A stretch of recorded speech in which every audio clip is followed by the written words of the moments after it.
You are now listening to the Hot Take Hot Box. You are now listening to the Hot Take Hot Box. You are now listening to the Hot Take Hot Box. Ladies and gentlemen, it is the Hot Take Hot Box. 2 days in a row? Yes, that is right, ladies and gentlemen. We are back, and I am joined by Ty Capone. My name is Matt McSweeney. As always, it doesn't change. It's always Matt McSweeney, but I am joined by Ty Capone. Ty, how are you feeling? We are here. We're going to talk some Eagles. We're going to talk some Sixers. We will sprinkle in some Phils since I did 40 minutes solo on the Phillies yesterday. Just poured my heart and soul into that episode. But how are you feeling today? I can hear the St. Pete's, the world of St. Pete's in the background. It feels like a glorious experience down there. What's the weather like? 84, a little too hot, but it's sunny. It's beautiful. I would like it to be in the 70s. I think if I look at my weather app that I conveniently have up, Turnersville, Washington Township, New Jersey is in the high 70s. So it looks like we're both doing good. We got some sun, we got some heat, not too much, little breeze. So yeah, we're doing good. I have a husky that I'm watching here for a couple days, so she's chilling. Hopefully, she doesn't start talking in the podcast. That'd be annoying. That will happen. Yeah, pretty good. I mean, we have a break from UFC. LSU has a break this weekend.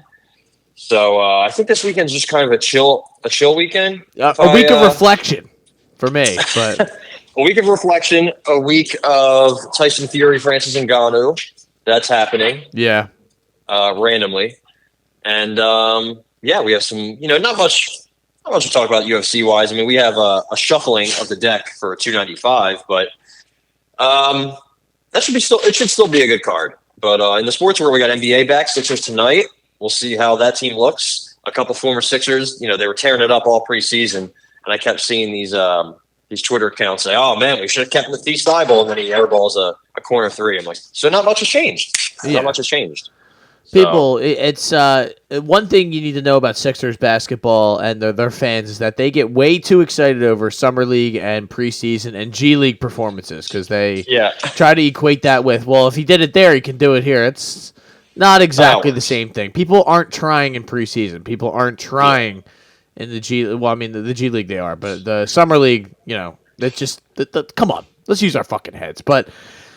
Let's start off with the Birds. I never talked about the Eagles-Dolphins from this past week. It kind of played out how, in order for them to win, how it should have played out.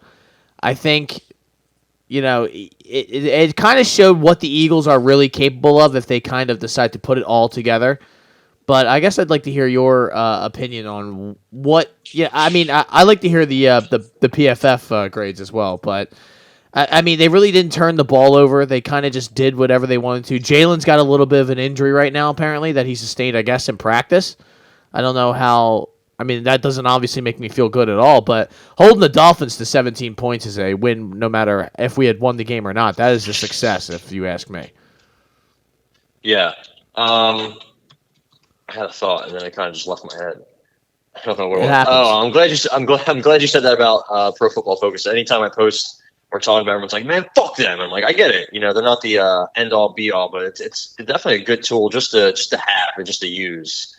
You know what I mean? Because I like it. Really quite like it. Yeah, I like it. It's I'm not saying they're perfect, but it matches up. So I guess we can just start it off right here.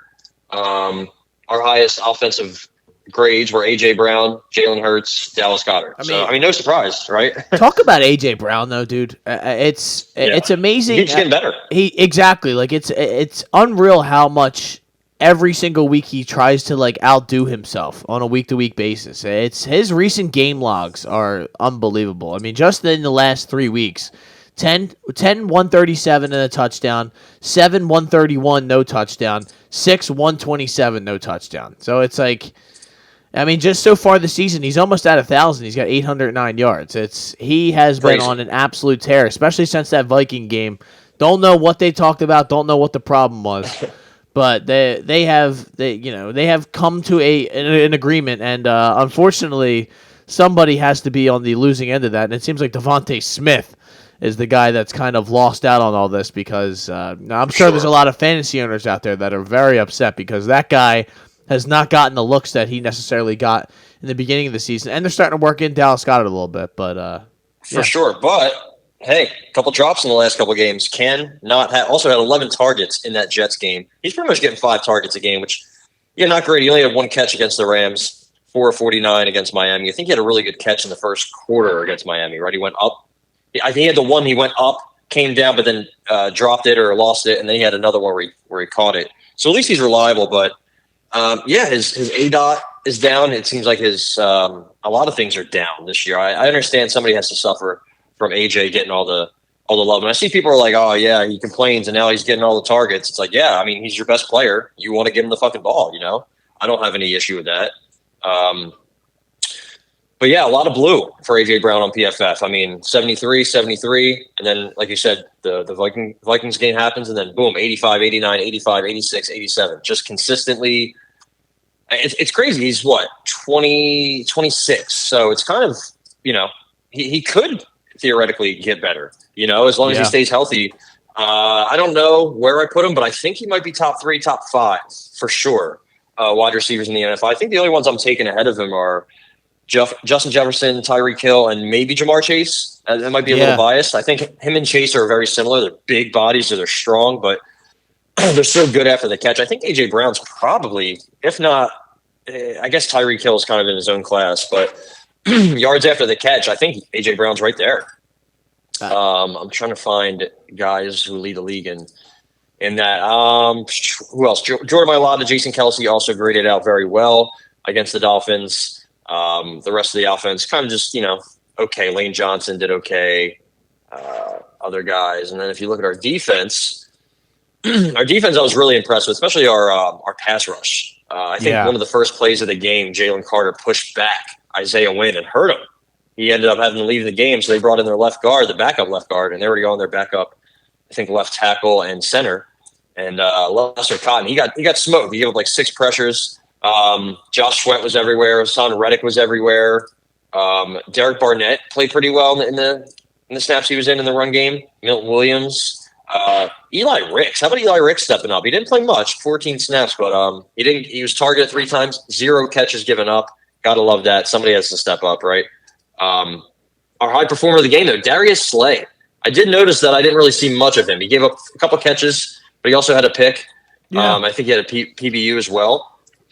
Nicholas Morrow keeps putting up pretty solid performances. So Brandon Graham, though, kind of didn't really see him, didn't really notice him. James Bradbury also didn't have a great game, but all in all, I was trying to bring up this stat. I think it was Jimmy Kemsky who tweeted it.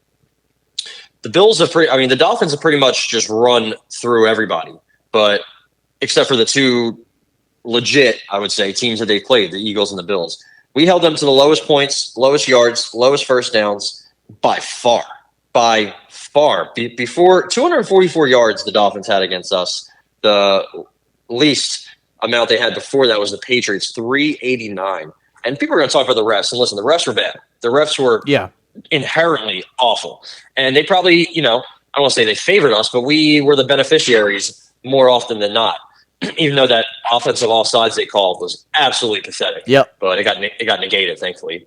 So yeah, they were terrible. But what happened in the first half? Miami couldn't run the ball. They kept feeding Tyreek Hill. And then the second half, they couldn't throw the ball to Tyreek. I think he only had 22 yards receiving in the second half.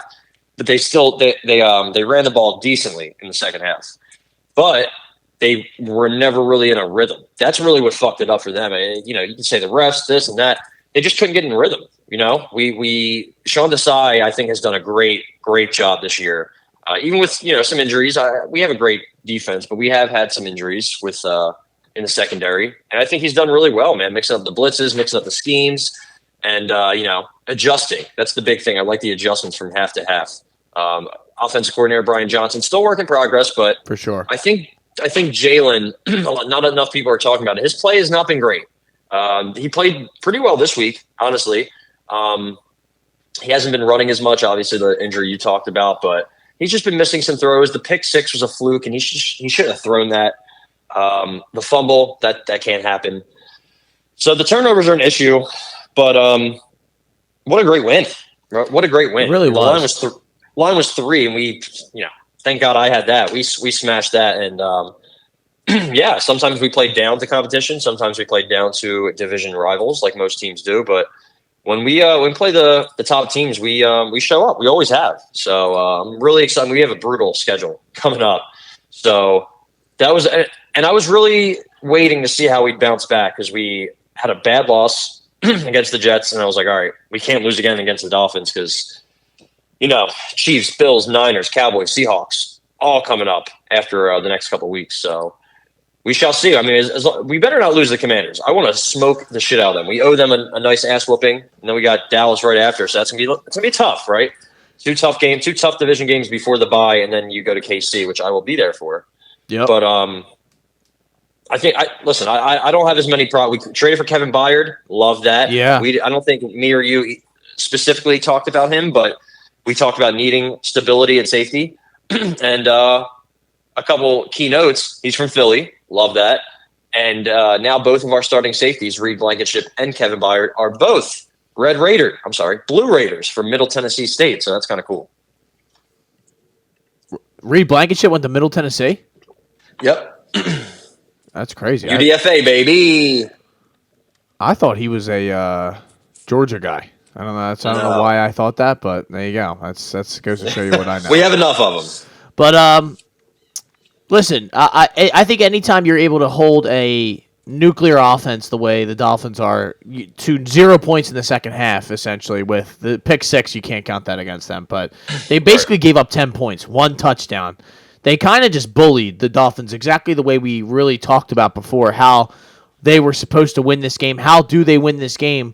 We talked about it before. It's this way. It's kind of just getting pressure into his face the entire time, not letting them run the ball, not letting them really have time to, let the cheetah run around out in the secondary and find an open spot. I mean, he had, he got his, and he had some success from time to time. And he had a touchdown, and what were his final stats? 11 catches, 88 yards. 88? Yeah, I mean, that's, 88 yards, though. I mean, 11 catches is one thing, but for him not to be up, for him to catch 11 balls and not be in the 150, 160, 170 range is a success, I would say. So, especially with Waddle, I think, left in the first half and came back in the second half. Yes. So you'd think that maybe that would open up for Tyreek Hill. But, yeah, I mean, Desai, Slay, Eli Ricks, just the whole defense did such a good job on him. And, Cedric Wilson had a big catch. Other than that, we limited the big plays. I think Tyreek had a couple big plays. Cedric Wilson had that big play, and that was it. Jalen Waddle didn't really do much. I didn't see any of their other than Waddle, Hill, and one catch from Cedric Wilson. I don't think any of their guys did anything. No. Braxton Berrios, Mostert, Jeff Wilson. I don't even know who their tight end is. I don't think they know either. That's probably a big issue. But I just think that kind of, not to say we necessarily expose them, but it just goes to show how kind of one-dimensional and soft the Dolphins are. It's just that they kind of are a little bit of a smoke and mirrors. And not to say they can't beat anybody on a given day. I mean, that's just kind of the offense and the way their team is built. And their defense isn't bad. They have a good defense, but it's just they're kind of a one-trick pony. Yeah, exactly. So we move on from the Dolphins. Like you said, we have the Commanders this weekend, and as you mentioned, we kind of owe them an ass whooping. I don't like that we're going into their house.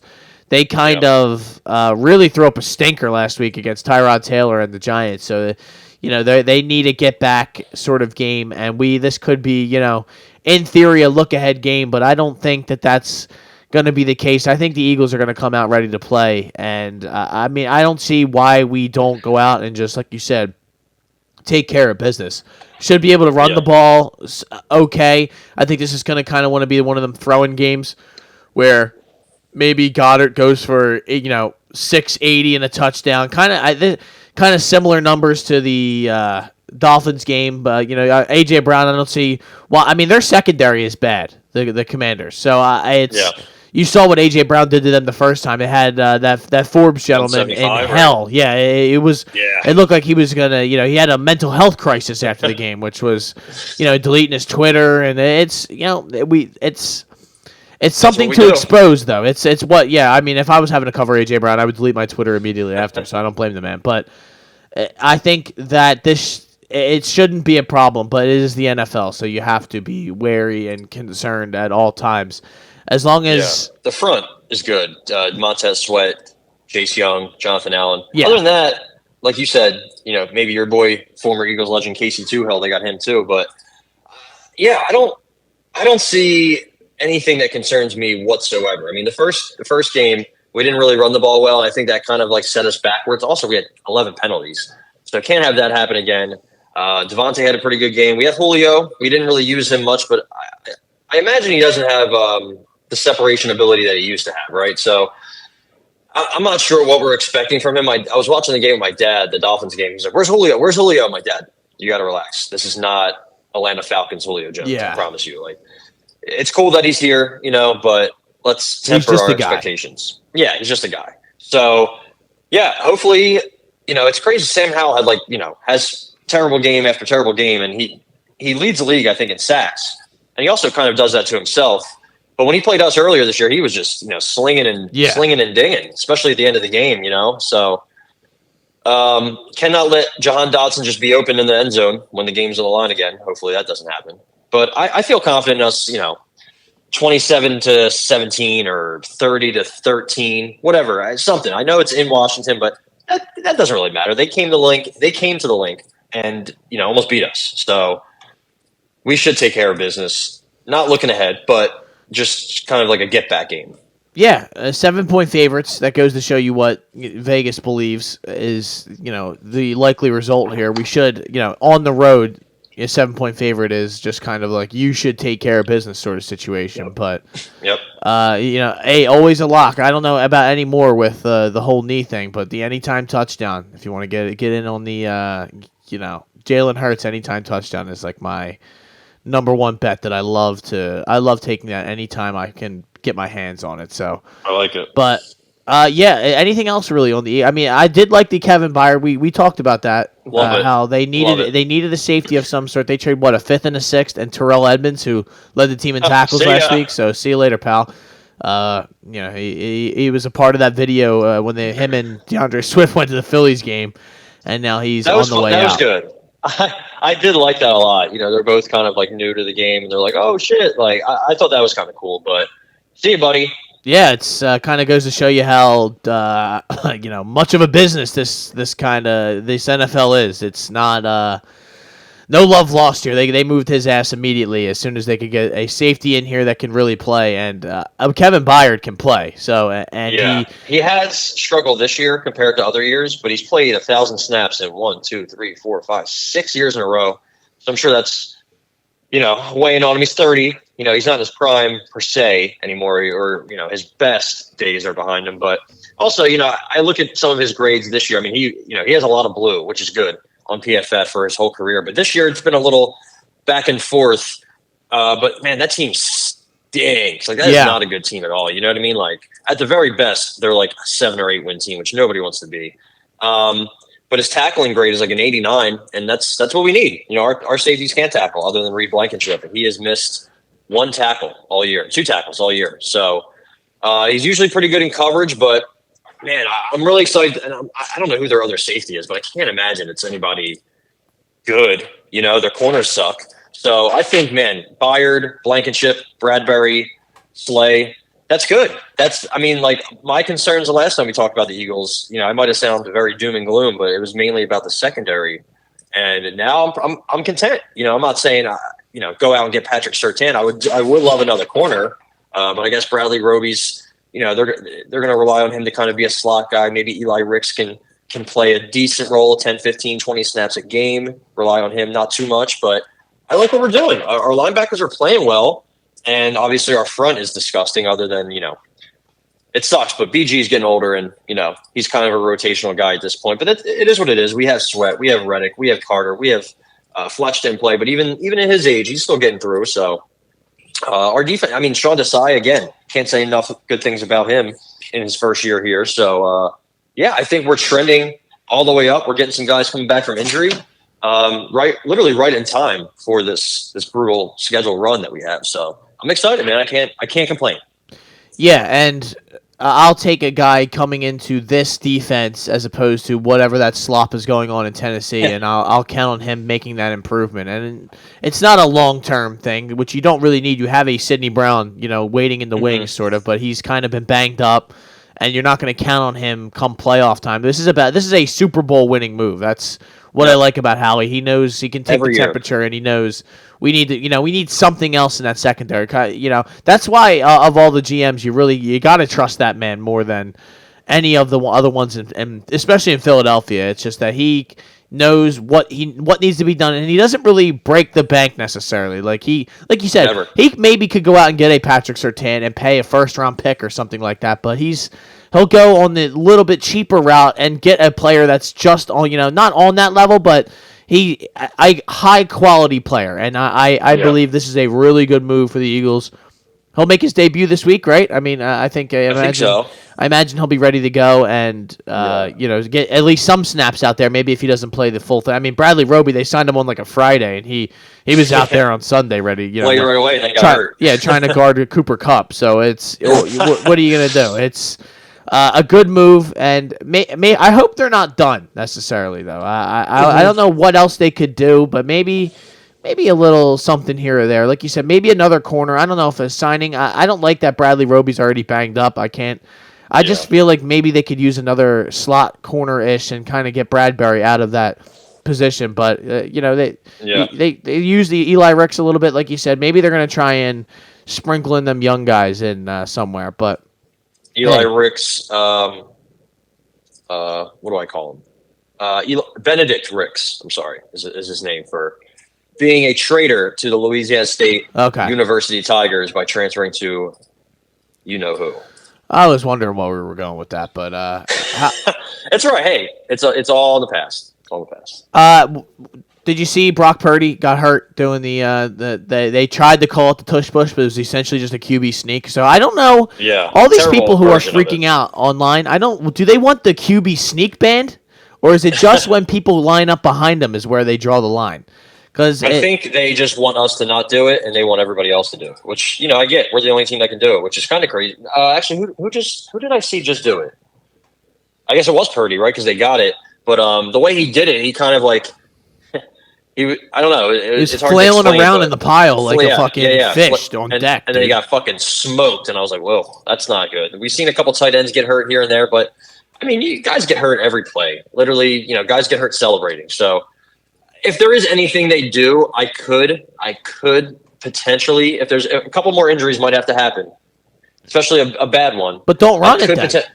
Right. I could potentially see them saying, all right, listen, you can't push, you can't grab from behind, you got to just go forward, which is, we're still going to get it.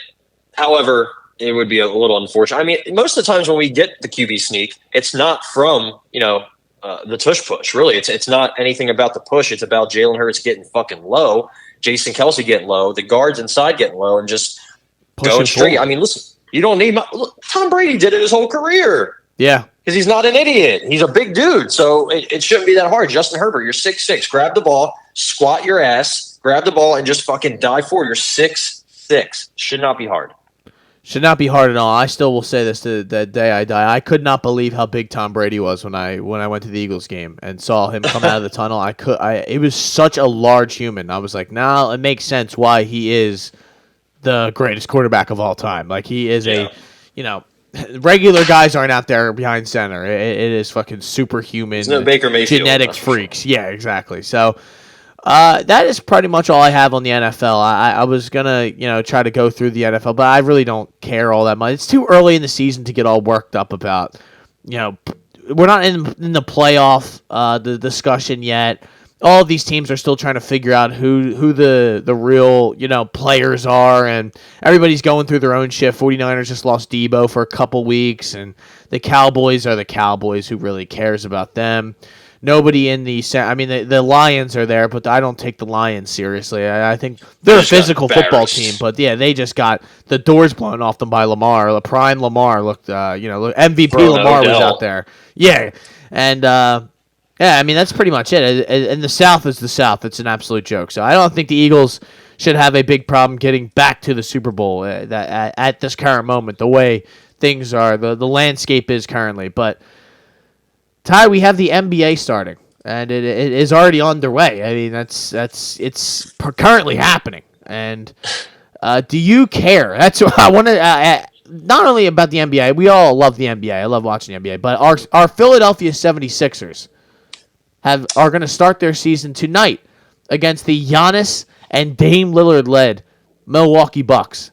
So I ask you though, I mean, this is the first time we're really on this podcast talking about them since they absolutely ripped the heart out of my chest with the Boston Celtics, and it kind of, with this Philly stuff happening, it's just all those wounds have been reopened where you're thinking about where are the times that I've been hurt, and leaving Game 6 of that last year's Boston series is up there because I was in the building and had my heart just ripped out where I thought for sure, I was like, dude, they're going to do it. This is the year. When they went up there in Game 5 and blew the Celtics out, I said, oh my God, they're better than them. They're going to take care of business, and it didn't go our way. So now they're going to run it back, with essentially the same squad, minus a James Harden who tried to show up as the plane was leaving the tarmac in Philadelphia, I guess, to head to Milwaukee, and I don't know who put their hand on his chest. Maybe it was Daryl Morey. He said, "Whoa, buddy, where are you going? You're not going. You're not getting on this plane, pal. You can't." I get people who are like, "Oh, this is a Bush League organization, whatever." I'm like, dude, you can't just show up. Whatever he was going through, people were like, he was tending to his sick mother. Some guy said he was tending to his sick mother, which, if that is the case, I hope his mom's okay. I'm not making light of that. But just in the sense that you haven't been playing basketball in 2 weeks, basically, since they were in, Colorado for their fucking training camp, which is nuts that they go to Colorado. Yeah, why are they out there? I don't get that at all. I don't know what the deal is with that, but you can't just show up when you haven't played basketball and you're going to get on the plane and then what? Play tonight? Or what? You're gonna go out and hit the strip club in Milwaukee? I don't understand why you would even be on the plane then. So, Milwaukee strip clubs, I've heard dangerous things. Yeah, but I guess without him, our starting five is going to be Maxey, Melton, Tobias, PJ Tucker, Joel Embiid. So yeah. Who's going to score besides Embiid? Maxey. Okay, well it's him against Lillard, so okay, maybe he gets his, but he's going to give up a lot. But then what? As far as I'm concerned, the Sixers are already 0-1 because Bryce Harper was wearing a Patrick Beverley of all players jersey into Game 7, and then we all know what happened there. So I mean, listen, we can blame Patrick Beverley for that. I'm okay with that. I never liked him, and now he's on our team, so I get to watch him go 2 for 7 from the field with 4 fouls, and one technical. He'll get the crowd.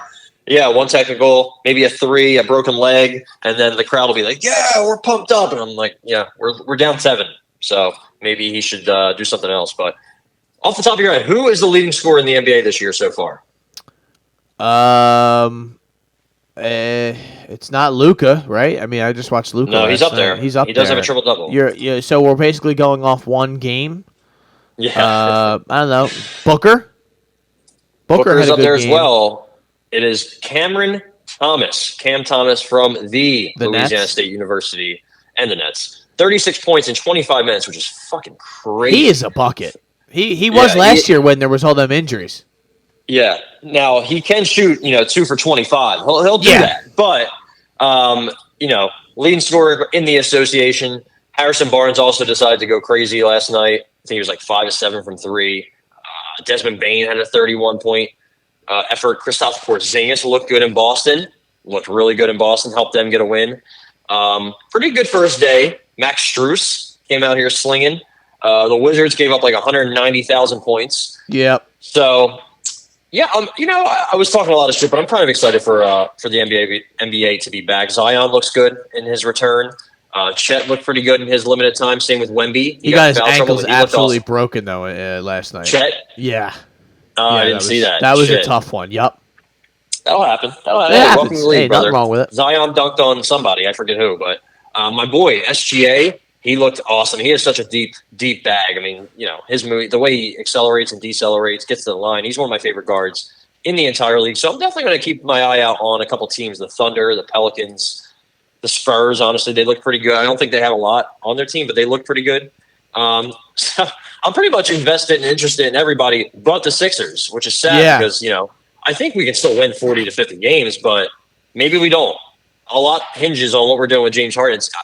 in my opinion, I don't know about what you think. It seems like they're just trying to buy time and maybe say, hey, Clippers, are you sure you don't want to trade Terrence Mann? Are you sure? Are you sure? But I'd have to see what he put up last game. But I don't think we're going to get whatever it is that we want. No. And, that makes me think like, okay, Daryl, what are we doing? Like this whole, he's practicing, he's not practicing, he's with the team, he's not with the team, he's showing up, he's not showing up. Like it just throws all the fans off. Like, should we go to a game? Like, what if we're big James Harden fans? Should we show up? What if he's not even there? What if he's at the strip club? Terrence Mann, by the way, it looks like he did not play. So he's hurt. So the guy we want to trade for that's untouchable is hurt. Yeah. Just, absolutely the epitome of Sixers basketball.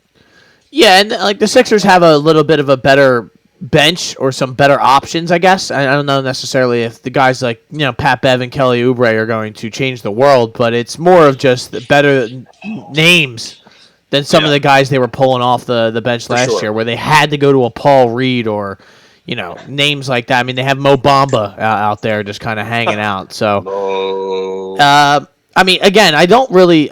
I've never been this emotionally checked out of the Sixers like this. When they traded, or when the whole Ben Simmons passing the dunk up against the Hawks thing, that was tough, but it was.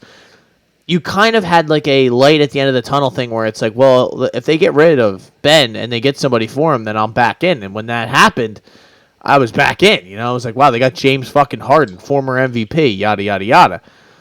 Now, I don't see a path forward for me because it's not even really just about the perimeter or the co-stars, I guess, is what I'm looking for. It's Embiid let us down too. And he threw up a couple eggs in that series last year. Game 3 that would be game 2 when he got his MVP. That was not his fault. And he's always hurt. Wasn't there? What was the situation last year? He had a MCL or whatever I was gonna say his knee, right? Meniscus, whatever the fuck it is. Foot. There's always something wrong. So it's why am I gonna get all worked up about these guys? Are they gonna? Do you think they're any closer to winning a championship this year than they have been in recent years? No. No. Also, when it's game 33 and Embiid's, limping around, you're like, great, what's he going to look like game 85, game 72? You know what I mean? Like, I don't know. We've been hurt by this team for too long. I mean, Danny Green's back. Yeah. They must have been like, what would really piss Ty off the most? Who should we bring back that he would absolutely despise seeing running around in a Sixers uniform again? Boom, Danny Green, bring him back. And it's just... I don't want to see Danny Green. I don't want to see Tobias Harris and Furkan Korkmaz and Daniel House. Like, I don't want to see any of these guys. Like, DeAnthony Melton's cool, but, like, I'm good. I'm good, man. So I guess what I'm looking forward to seeing is how the new look bench plays. Kelly Oubre, I guess Paul Reed in a lesser role, Pat Bev, and I'm really excited to see what Jaden Springer looks like. So... I'm kind of the only other thing I would think of that I am somewhat intrigued by is just what they look like with Nick Nurse as the new coach. And do they play a different style or brand of basketball? That is the only other thing I can really think of that I'm like not even excited about. It's kind of like, well, let's see. Let me see what they look like. I don't believe that it'll be any different because at the end of the day, you still have Joel Embiid, who, for all of his good stuff, is just a player who has continually faltered down the stretch and has shown you that in the biggest moments, he has not come up clutch. In the same way I just kind of talked about yesterday with Bryce Harper, how clutch he's been, and I give him a pass for these last 2 games because it's like, how many times can you really come up clutch? There has to be somebody else that steps up when you don't come up clutch. It seems like Joel never comes up clutch. Or when you need a big game out of him, it's like he doesn't tank your squad, but it's also like he doesn't live up to the billing. He doesn't live up to that MVP status. So at this point, no, go ahead. I'm sorry. End of the game, he always it seems like he's just rushing. So he'll commit an offensive foul. He'll grab the ball and turn around quick and fucking throw his ginormous body into a defender. And people are going to call that an offensive foul, or he's going to drive to the hoop recklessly and maybe get called again for an offensive foul, but miss the close shot, or he's going to take a three that, how many times have we seen him take a three from the top of the key and it just back rims and shoots 500 feet in the air? That's just what he does at the end of the game. He rushes himself, and he is 29, man. The excuses can't really keep going at this point. I get it. He's always injured, but he does that to himself. It's Scott Hartnell. How many times are you going to see him on the ground? Yeah. So it sucks because he's so fucking good. He's so talented. He's so, versatile, and still, he's gone through so many injuries, and the fact that he's almost 30 and he's in his prime still, like, honestly, when we drafted him, when we were going through the process, I wasn't sure how many years he'd give us. Truly, I was like, man, if we can get to 30, good luck. But here we are, almost, staring down the barrel of 30, and we haven't seen him play this year, but I can't imagine he's going to fall off too much from last year. He might even be better. So we'll see. I really would love for his jumper to be like in the 35% range from three, but I really just want him to dominate down low, because he really can. He really always does, So, and he pretty much has a mismatch. How many times has he had a mismatch and he just didn't want to take advantage of it? So many times. So I don't know, man. The turnover. It's all the same stuff. The turnovers, the second he gets doubled, he has no idea what to do. It's a lot of the same stuff, but I mean, he's gotten better. I would like to see maybe he takes another step in his game this year. So that'll be something that I'm looking for. I am going to watch the games because there's really nothing, but if there's something that I have to do that night, I'm just going to do that. Like before I'd be like, nah, the Sixers are playing tonight. Like I'm fucking like, I'm getting excited for it. Like if there's a big game, like now if they lose, like I don't know how I'm going to feel but right now, I think about them losing and I don't care. I definitely don't. I don't have any feelings towards it when that wasn't the case before, and I already know they're going to lose in the second round. It's already a lock in my brain. So maybe the first. Maybe the first. I just don't see the team unless they were played like the Miami Heat or one of their kryptonite teams in the first round. They're going to lose to the Bucks or the Celtics. It's just pick your poison. Probably the Celtics because it seems like we always play them. So, not surprised at all, but. I would like to hear your thoughts on some of these. I have the odds up for to win the NBA Finals. I would like to just hear, who do you think is the favorite? I would assume actually no. Yeah, I guess I would assume the Nuggets with the Bucks slightly behind them, but it could be either one. No, okay. Who is it? It is the Boston Celtics at plus 370 to win the NBA championship. Oh, man, I don't know. Bucks right behind them, 410. And then you have the Nuggets at 550, tied with the Phoenix Suns at 550, which is a little nuts. But I get why. It is a little nuts. I get why they're there. Yeah, I mean, I guess I can see it because the Celtics and then it falls off, by the way. Because they got Porzingis, and I think he's a big addition. But they also got Drew Holiday, who is not pretty much, but he's pretty washed. He played pretty terribly last night. And their bench is Sam Hauser, Al Horford, Luke Cornett, Peyton Pritchard. A lot of white guys. Yeah. Just saying. And just in general, they're not deep off the bench. And Jaylen Brown, he plays well and then he doesn't. He doesn't know how to dribble with his left hand. They almost blew that game last night against the Knicks, and the Knicks played terrible. Julius Randle was like 5 of 22, Brunson 6 of 21, RJ Barrett 8 of 20. And by the way, I don't know if you saw the report that the Knicks want to give up, they want to trade this package for Joel Embiid. I'm like, yeah, you can keep your RJ Barrett, Julius Randle, Mitch Robinson, first round pick, Josh Hart. I'm good. Maybe quickly. I like Emmanuel quickly, but you can keep RJ Barrett off my fucking team. And I talked to my boy Greg, who's a Knicks fan. Shout out to Greg, and he was like, "Yeah, I really hope they don't make that deal because they're grossly overpaying for Joel Embiid." I was like, "You have to be trolling me. You absolutely have to be trolling me because." Yeah, why would you want Embiid when you have Julius Randle? Yeah, exactly. Keep holding on to RJ Barrett, bro. It'll. I'm sure that'll fucking work out for you. Okay, get the fuck out of here. What are you talking about? The fact that the Celtics, were up pretty much the whole game and then almost lost.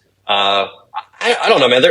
I don't know if they can really make a deep run. They're not. Their roster's not deep whatsoever, and not like it used the Suns. No, definitely not. Losing Smart was big, and when it comes to the Suns, I mean, sure they got the big names, but Kevin Durant is, at least last night, looked like a goddamn shell of himself. and in general is wearing down a little bit. Devin Booker's a stud, but Hurt they already, don't though. have a. They don't. Yeah, is he? Yeah, him He's and out Beal tonight. aren't playing tonight. Yeah. Yeah, and the fact that Beal's load managing already. I mean, load management in the NBA on game one is just hilarious. Adam Silver is doing nothing to do anything. Pretty much, he just sits there, rubbing his bald head. But they don't have a point guard. Their de facto point guard is Yusuf Nurkic and Devin Booker. That's it. Eric Gordon, they have him coming off the bench shooting 4 of 16. That's good. I mean, let's look at their bench. Eric Gordon, Drew Eubanks, Yuto Watanabe. Jesus Who? Christ. Yeah. Jordan Goodwin, Nasir Little. I mean, maybe Bol gets in there a couple plays, but I don't think they're a threat. And, for the team that they played, I mean, Klay Thompson, he just talk about a shell of himself. That guy looks like ass. He just doesn't move. And then, Chris Paul, Andrew Wiggins, they have Dario Saric. Didn't even know he was in Golden State. Jonathan Kuminga's probably a bust. Like that, neither of those two teams look good. So in my opinion, it's either the Nuggets or the Bucks. So I can't bet against, in my opinion, I know it's going to ruffle some feathers, the best player in the world. I can't go against him in Denver. I can't do it. Yeah. He looked amazing last night. I'm not big on the Lakers, and LeBron's going to be on a 30-minute restriction pretty much all year, I guess, for whatever reason. They have Taurean Prince starting. D'Angelo Russell's still terrible. But Michael Porter, Jokic, Murray, KCP, Aaron Gordon, it's a pretty good starting five. I mean, the bench isn't great. Christian Brown and Reggie Jackson and Zeke Naji, but losing Bruce Brown, or was it Barry or Bruce? I think it was Bruce Brown. Losing him hurt, but I still got to go with the Nuggets, man. I have no reason to not pick them or the Bucks. I'm going to name you some of these teams after the drop-off. I just want to see what you think. The Warriors, Lakers, Cavs are 2,400, which is they're above the Sixers, which is a little interesting. But Clippers at 2,400, Mavs at 2,700, Sixers at 2,700, and then you got then it just falls off to the Miami, Memphis, and it kind of gets all crazy. But do you like anyone in that category right there? I think the Clippers could be a lot. I mean, a lot has to happen. The stars really have to align, and even then, Kawhi Leonard might still have to, rest his knee. But I think that's probably my favorite of the quote unquote long shot teams. PG, Kawhi, Zubac is solid. Westbrook played amazing last night, 13 assists, only a couple turnovers.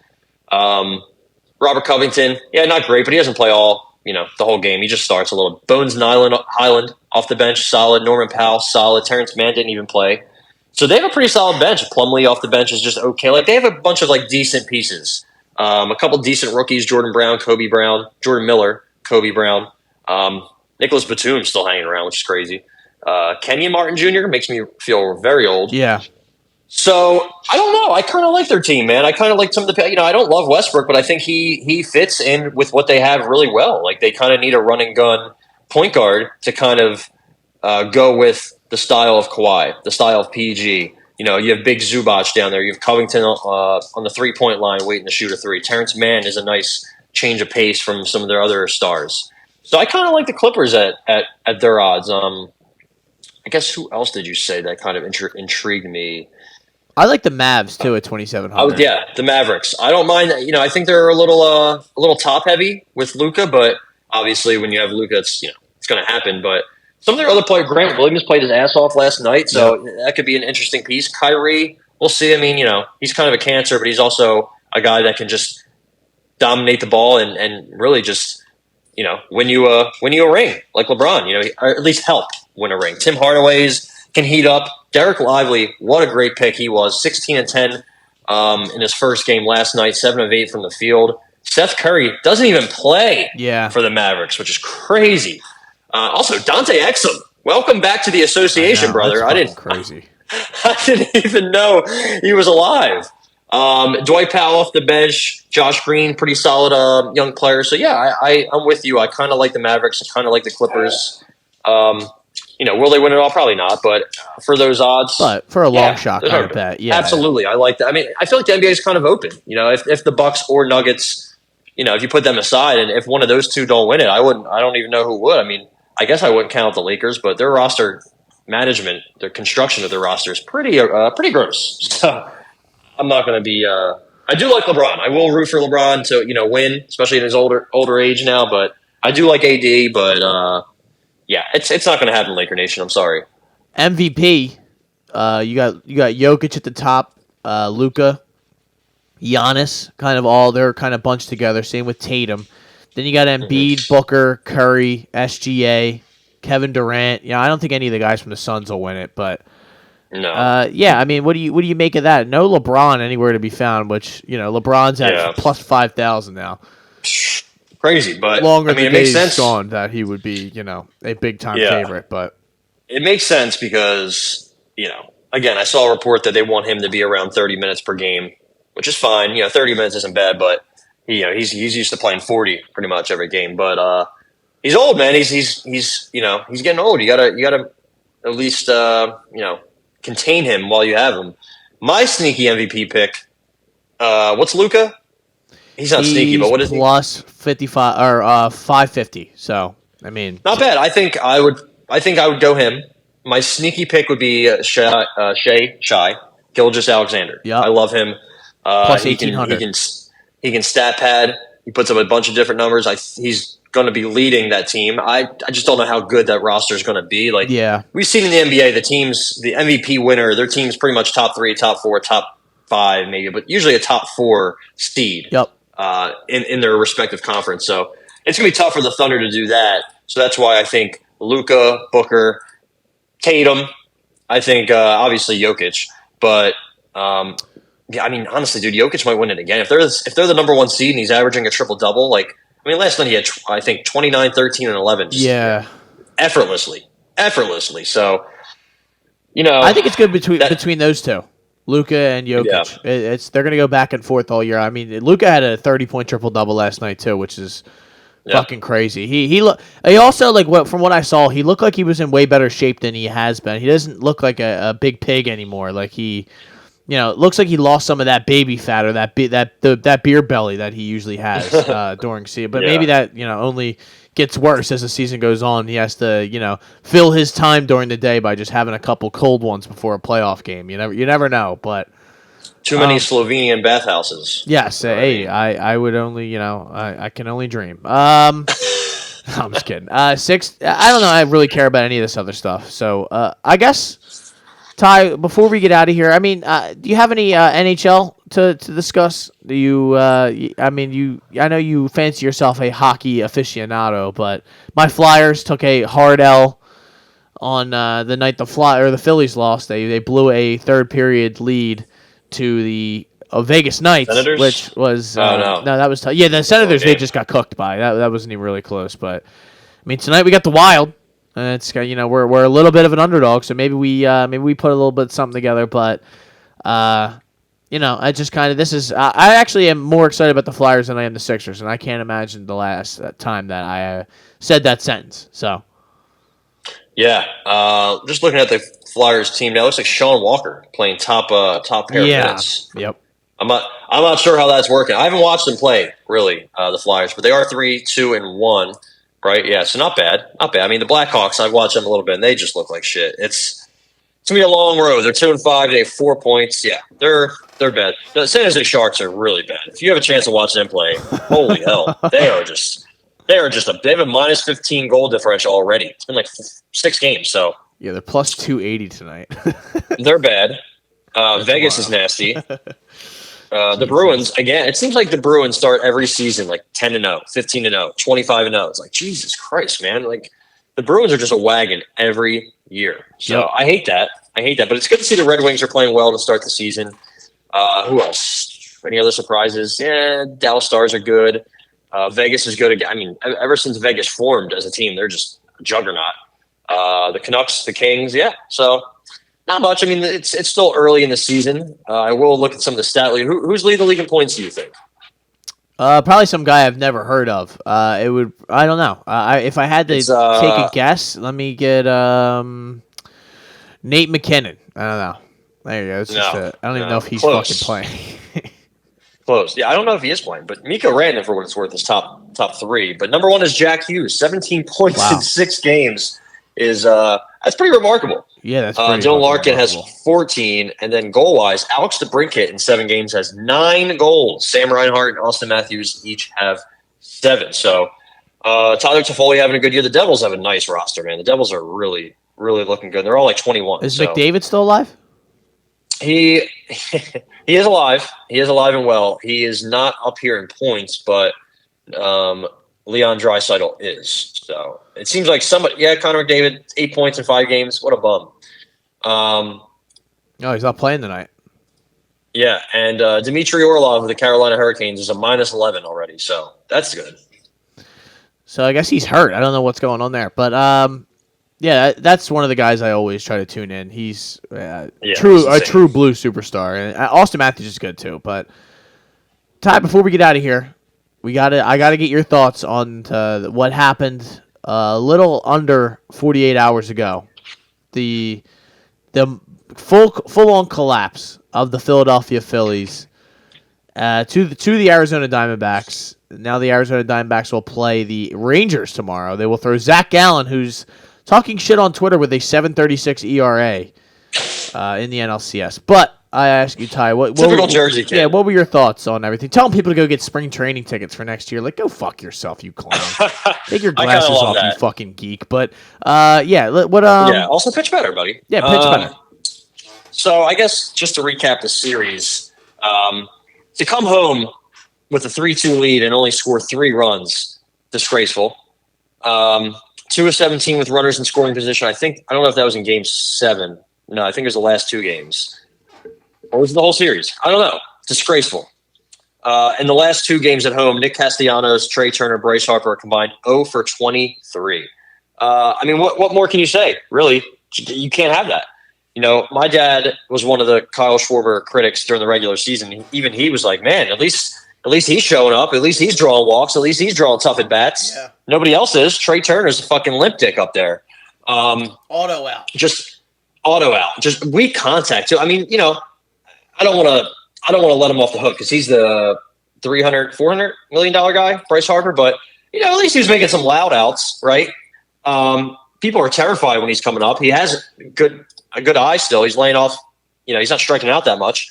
It's not like he looks like Real Muto and Castellanos. Those guys are. I mean, they come up.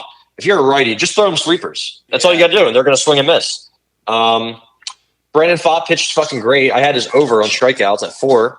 Clocked that easily at 7.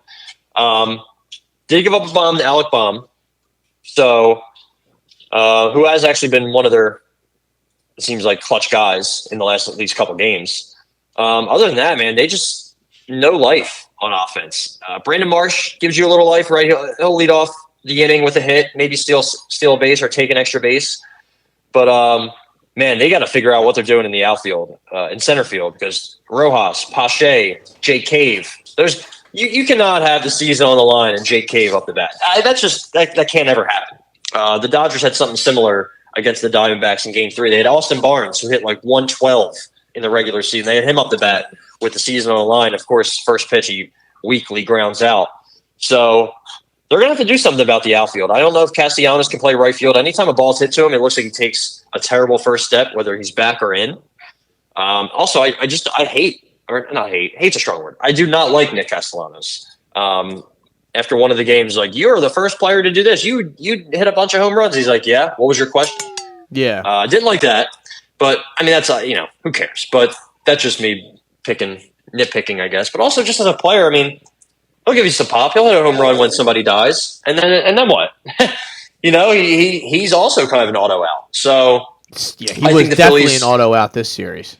I think the Phillies need to go out and get some bats. I know they have good bats, but I think you need to solidify they need to figure out what they're doing with Hoskins, Baum, Castellanos, Schwarber, because that's like 4 DH candidates right there. So you got to figure out who's playing the field, who's playing first base. I guess Harper's going to move to right now, right? Next year he should be good, so that's good. You'll have him and Marsh, but what are you doing in center field? What are you doing at first base? What are you doing at third base? I think they have some good pieces for sure. Stott at second, Schwarber, Turner at short. Some good pitching, but I think they need more. I think they definitely need a lockdown bullpen piece, if that could be, if that's available. Kind of like how the Braves went out and got Raisel Iglesias this year. He pitched pretty. I think at the end of the year he didn't pitch great, but they went out and got him to shore up the bullpen. Yeah, I guess they're gonna just I'm trying to look at some of these free agents and who they could go after, but They need a starter. it's not looking great. I mean, do you want Clayton Kershaw in Philly? Nah, I saw Blake Snell. Well, I'm not right. like in love with that, but I mean, it's just a name. Like, I don't know. Like, what do you think? Aaron Nola winds up coming back? I think you have to. I know it sounds hyperbolic, but I think you have to. Yeah. Now, if he wants 7-220, all right, I can't do that. But I imagine, I don't know. I think he's going to go for a lot on the open market. That's tough. That's really tough. I think it's something you have to do in principle, but then when you look at contracts wise, you're like, fuck. We're going to have to. But also, fuck money. You guys have a bunch of money. There's no salary cap. Fucking give him if the contract looks bad in 5 years, so be it. Maybe you can just release him into the wind or trade him in a couple of years. I don't know. I think you have to keep him, though, because after Wheeler, I think Ranger Suarez showed his balls and pitched fucking great in the playoffs, especially in Game 7. He showed the fuck up, and nobody was touching him. That changeup was nasty. So he's definitely a piece. Taijuan Walker, you gave him a bunch of money, and you didn't want to play him in the postseason, so that's concerning. Michael Lorenzen, I don't think he's going to be back. You traded him traded for him at the deadline, and you hardly saw any of him. So I think you kind of have to keep Aaron Nola. I mean, what else are you going to do? You're going to let him walk and be like, yeah, we got Christopher Sanchez to plug in. I don't think it's that easy. I know you have some guys, some young kids, but they are I don't want to say a ways away. But Andrew Painter, did he get Tommy John? Yeah, so he's not going to play next year. So that sucks. That sets him back a year or two. But looking ahead in the future, him and Mick Abel, sure, those are awesome pieces to have in theory. But Aaron Nola is a sure thing, and sure. I see a lot of people saying, I guess Philly fans have a love-hate relationship with him, especially you. And that's fair. Very, very fair. But what else are you going to do, Yeah. It's kind of like the Sixers. What else are you going to do? You gotta roll with James Harden. This is a bit of a different situation, but you look at the free agent market. Are you going to get Ohtani? Probably not. Marcus Stroman, that's pretty gross. Don't even want him. Hyun-Jin Ryu, can't rely on him. Clayton Kershaw, Charlie Morton, Martin Perez, Lance Lynn, Adam Wainwright. Can't believe he's still pitching. Eduardo Rodriguez, Julio Urias, Kyle Hendricks, Ross Stripling, Jesus, Andrew Heaney, Alex Wood. Like the options are bleak. That's all I'm saying. Maybe you can make a trade. I don't know, but Blake Snell's. I don't see him on this list. I guess I don't know if he's not a free agent. He has to be. I'm gonna look up his contract situation. I guess Blake Snell will be the big guy. All right, I would go after him because there's and the gentleman not really from much Japan. else. Yes, Yoshinobu Yamamoto. Yes, Yoshinobu. Very hard to say. Blake Snell is a UFA, so 31. Why not go after him? Give him a shorter deal than whatever you give Nola, but try to get that. And a Wheeler, Nola, Snell, Suarez, Taijuan Walker. That's a good rotation in principle, on paper, I should say. Bullpen, got to go after somebody there, but yeah, man. There's not really much else to say. The Diamondbacks guys showed up. Gabby Moreno showed up. Corbin Carroll. I know he got kind of some fluky hits, right? But he got on base, started stealing bases. Ketel Marte, he didn't really show up, but he had a big double. Christian Walker drove in a run. Lourdes Gurriel has been a tough out. Same with Gerardo Perdomo. He bats 9 for them, and he's hitting like 280 in the playoffs. Meanwhile, you have Johan Rojas, who's out. As auto of an out as you can get. And then you look at the Diamondbacks, what happens? They get to the 6th, 7th inning, and Andrew Southrank, he shouldn't be a part of their bullpen at all. He's very shaky. I got so excited when he would come into the game. Walk 2 guys, I was like, yo, this is a chance right here. And then Kevin Ginkel comes in, and that guy, oh my Lord, you can't touch him. I mean, his slider falls off the face of the earth in 2 different directions.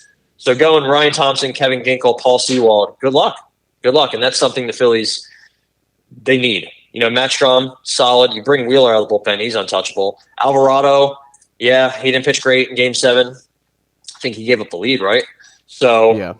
He came in with guys on though. Right, because of your boy Jeff Hoffman. Yeah. Yeah, I think more important than hitting, I think they need some pitching. But I think they need a little bit of everything, if I'm being honest. So I agree with pretty much everything you said. I mean, my big thing was if you get to the end, as I start basically yelling of the last podcast, that like what can they do to push us past like to the next level? Because you can't look me in my eyes and tell me, well, we can, we got close. We're not that far off, and I think we just didn't play well at the end of the season. Like, no, you need to add somebody to push us in that right direction. And you didn't do it at the trade deadline. So what are you going to do in this offseason that's going to make me believe that next year is going to be different? I mean, there's a guy like Josh Hader out there that I would be like, that would be a great signing. I mean, he's not exactly like lockdown, but it's somebody that another arm out of the pen. The Phillies need a right-handed arm out of the pen that they can trust, which they don't have right now. Yeah, exactly. Like Kimbrel, Orion, Kirkering, Jeff Hoffman. Like, we need to get somebody legit that can throw hard and can get people out and can throw strikes, because that was the big problem. A lot of these guys can have nasty pitches, but they can't throw strikes. And unlike us, other teams don't swing at everything that people throw. They kind of actually give good at bats. So with the field, though, when you go and look at first base, Reese Hoskins, I don't know what they're going to do there. I truly don't know. I don't have a read on that whatsoever. I think that kind of depends on what he gets paid elsewhere, or where the money comes from, somewhere else. Yeah. Second base, Stott's going to be there. Turner's going to be there. I would like them to flip Bohm. I've been saying it for a couple years now, or at least since the middle of the year. I think we and you did a pod where people were talking about they wouldn't trade him for Nolan Arenado, and I was like, you're out of your fucking mind. Like, I don't even know if that was available, but I'm just saying in a hypothetical question, yes, I'm trading him for a player that can help me win now, who's much better right now, and who can hit home runs, because everybody else hits home runs on this team. I'm not like actively trying to ship him out, because I still think he can give you some things, but I just think that there's way better options that you can have at third base in a power position like that. So, but at the end of the day, I think he'll be here. Left field, I don't know I don't know who's going to play these outfield positions. So you have Schwarber, who's going to be here. You have Harper, who's going to be here. Maybe he plays first base, maybe he doesn't. Who knows? Castellanos, I think he might be the odd man out, Ty. It's like, if you were going to make a move of some sort, I would not be surprised if they threw him in, or maybe moved him for a bullpen arm or something, like an elite arm, or I don't know what that kind of trade could look like, but I could see them moving on from him, because he kind of he's got 2 more years left on his deal, and he's kind of not really lived up to the billing that we need from him, and he's a guy who's not exactly a home run hitter who thinks he is. So that's not really the Castellanos that I was under the impression that I was getting. I did not think I was getting a guy who was pretty much home run or bust. He's, like in the regular season, he sometimes is a like double, down the line. He is more of a competent hitter, right? This past postseason, it was really just home run or bust, and he just becomes home run hungry, and that's not going to work. We have too many of those guys. I've been begging for them to put Marsh in center field every day, because you traded some big time name, or I think Logan O'Hoppe, which pretty much was the only guy that you traded, but still, that's a big time prospect. If you're going to trade that for him, you can't be a platoon player. You're going to have to get comfortable hitting left-handed pitching, and I think he gives you a good at bat every single time. So I guess I don't know if that's like maybe a Bellinger signing if you trade a Castellanos to, like, but they kind of have a lot of these positions locked in. That's what gives me the pause for, like, I get worried, because I'm like, really, what can they do to shake this up and change a little bit, maybe reshuffle the deck a little bit to make that next step? I don't know. Yeah. So I'm looking at like some of their contracts and stuff. Scott Kingery is still in the roster. Yeah. He's still in the organization. Oh my goodness. Is he still? Does he have another year left? I mean, they're still paying him $13 million a year, so that's good. Yeah. It's always great. Now, also, he's 29, which is crazy. Yep. Looking at their roster, I'm not trying to be doom and gloom here, because baseball changes a lot. Things can change quickly. But most of, if not all of their impact players are in the 30s already. Not like 29 going on 30, like 31. Bryson Trey are 31. Schwarber's 31. Wheeler is 34 and has 1 year left, so he will be 35 and he will be a UFA. If he pitches great again, that $23.5 million yearly, $23.5 million tag, I guess. It's one of the greatest contracts they've ever signed, by the way. So good, and he is one of the best pitchers in baseball. But he's 34. When his contract is up, he's going to be 35. Depending on how he pitches next year, he's probably going to want a short term but big deal. And if he's hurt or he pitches like shit, then they're going to have to not sign him. And that whatever happens, you got to keep Wheeler, but you got to imagine his time is he doesn't have much left. He's 34, going on 35 with so many shoulder injuries that he's had. Everybody else is in their 30s. And then if you look at the top 100 prospects in baseball, the Phillies have 4. Okay, better than nothing, right? And there's Mick Abel is probably knocking on the door. I believe he would be on the spring training roster and maybe make the team, maybe not. But I think you will see a lot of him or a little bit of him next year.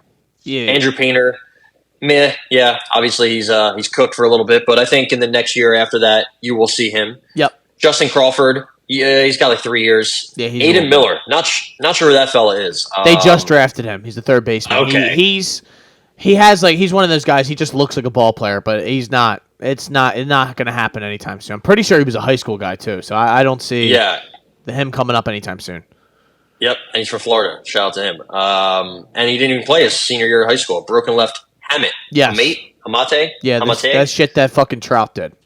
Yeah, not great.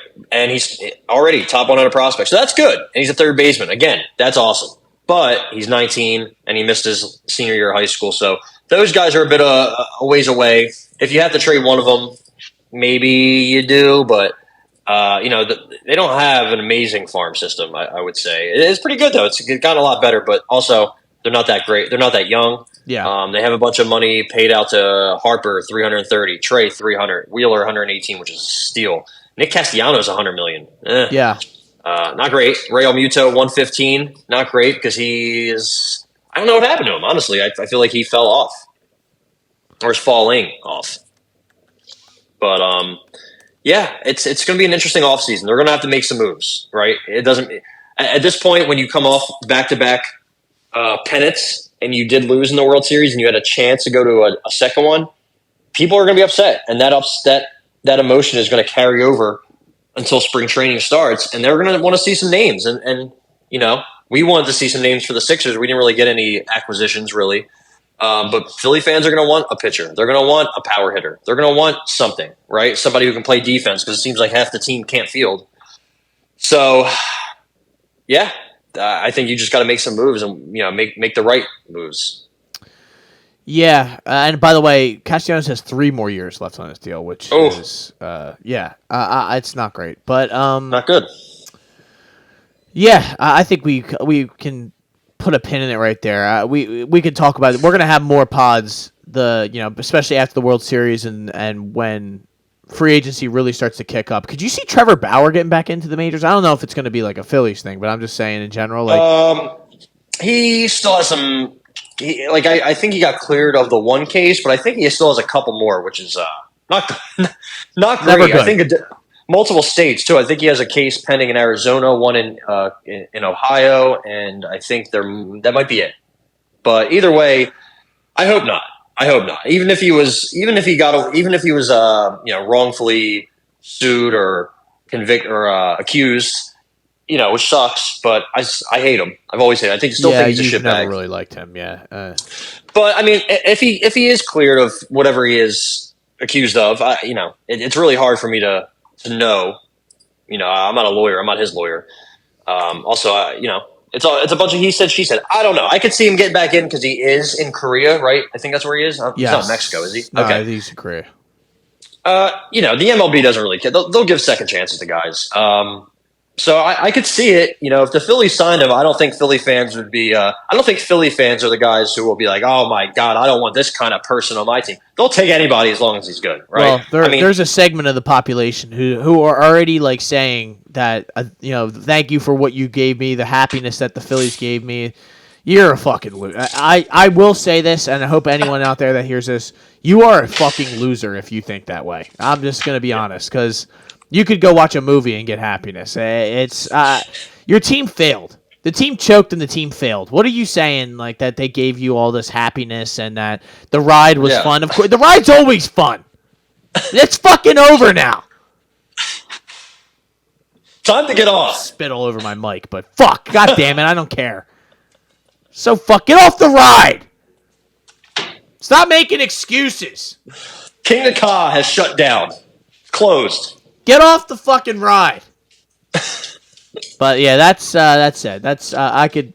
We're gonna have plenty of episodes. It's gonna be a quite an anthology that we're gonna have on here. Shout out to anthology. That's a word I just pulled out. But this has been the Hot Take Hot Box, Ty, and it has. This take box is getting hot in here, man, and it's only gonna get hotter as this off season, as this Eagles season progresses, and yeah, things happen in the NBA season. I was about to say that team's name, but I'm not saying it. So yeah, we'll wait till tonight. Maybe we'll be 1-0. Maybe Maxey comes out with a 40 burger. Who knows? Because Dame Lillard plays no defense. But yep. My name is Matt McSweeney. I am Ty Capone, and as always, shout out to my man Dwight Howard.